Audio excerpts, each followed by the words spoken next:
इंद्र ने कहा समाचार ये है कि कल राम राजा बना दिए जाएंगे।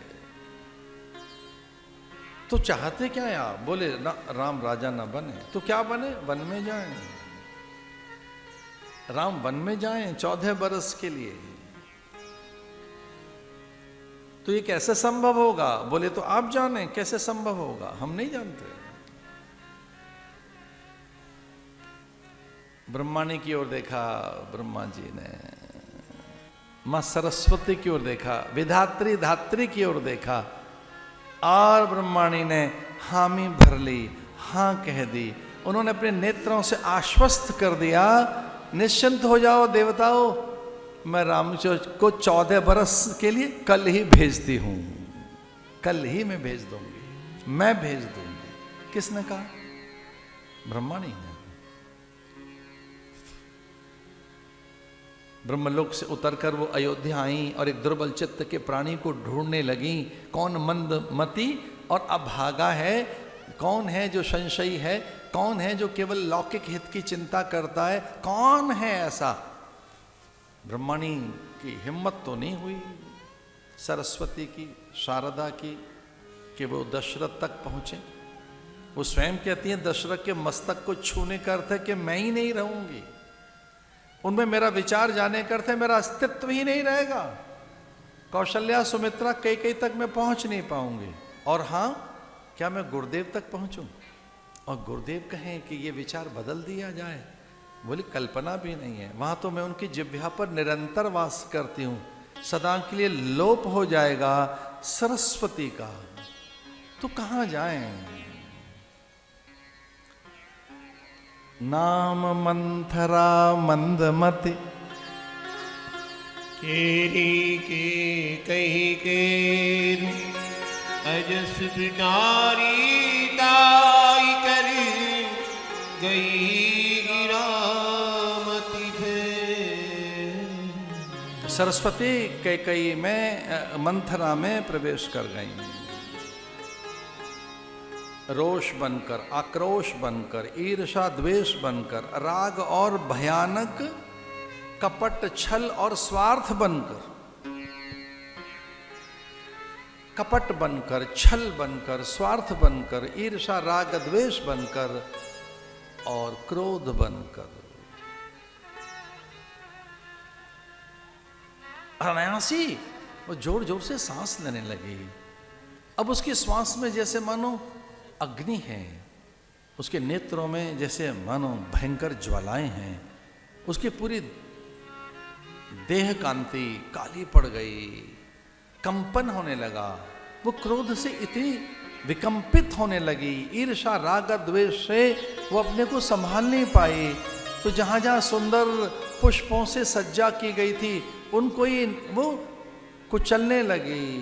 जहां मंगल कलश रखे थे लात से, पैरों के आघात से उन्हें लुढ़काने लगी।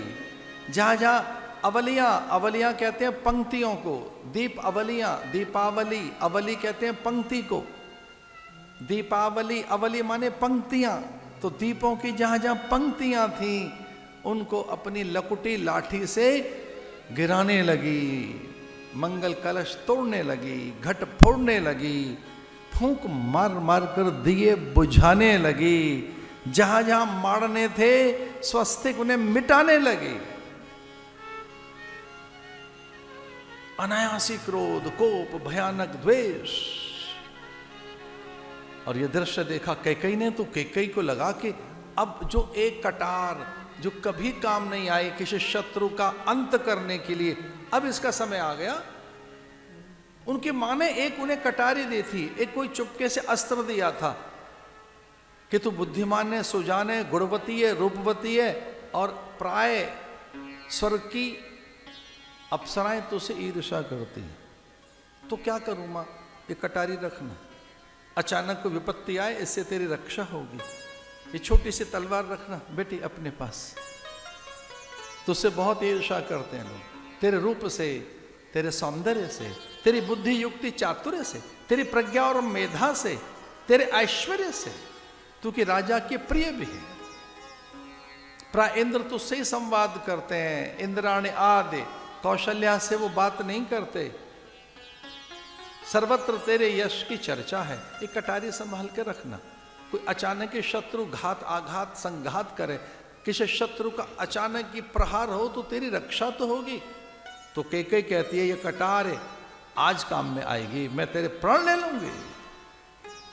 तू मेरे पुत्र के मंगलाचार में अमंगल कर रही है, दीप बुझाएगी, मंगल कलश फेंकेगी और पैर से लुढ़काएगी हमारे घट, जो शुभ घट और घड़े हैं, पूजा के घट तू पैर से उन्हें लुढ़का रही है, दीप बुझा रही है।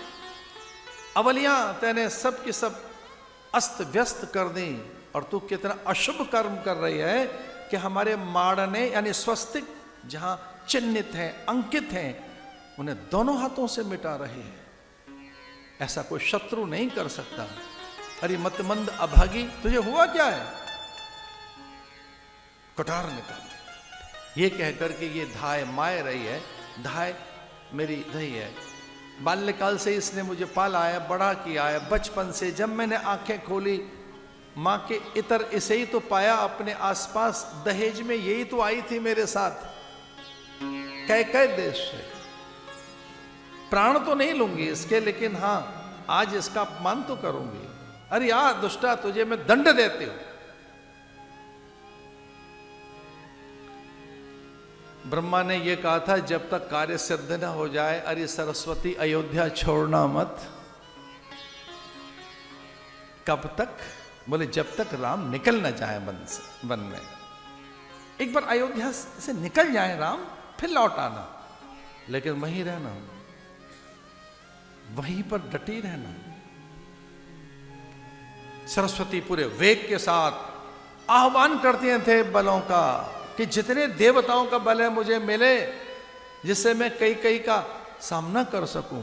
और पूरी तरीके से सरस्वती अब मंथरा में वास कर चुकी थी, उसकी मति में।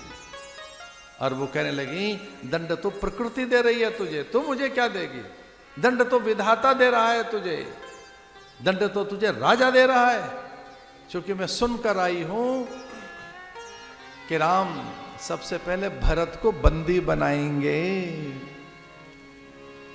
कद्रुई बिनते दीन दुख तुम ही को सुला दे, भरत बंदी गृह से वही लखन राम के लिए। ये नेब जो शब्द है अवधि भाषा का है। नेब माने नायब, नायब माने डिप्टी, डिप्टी माने उप सहायक। भरत का तो कोई उल्लेख होगा ही नहीं। लखन रहेंगे द्वितीय पुरुष और भरत रहेंगे कारागृह में। मैं पूरी योजना सुनकर आ रही हूं, कानों से सुना है मैंने। अब सरस्वती ने जो सिखा दिया, देवताओं ने जो बता दिया, सपने में मन में भ्रम पैदा कर दिए, संशय जो पैदा कर दिए, उनको सच माने बैठी है मंथरा। तेरा पुत्र भरत कारागृह में होगा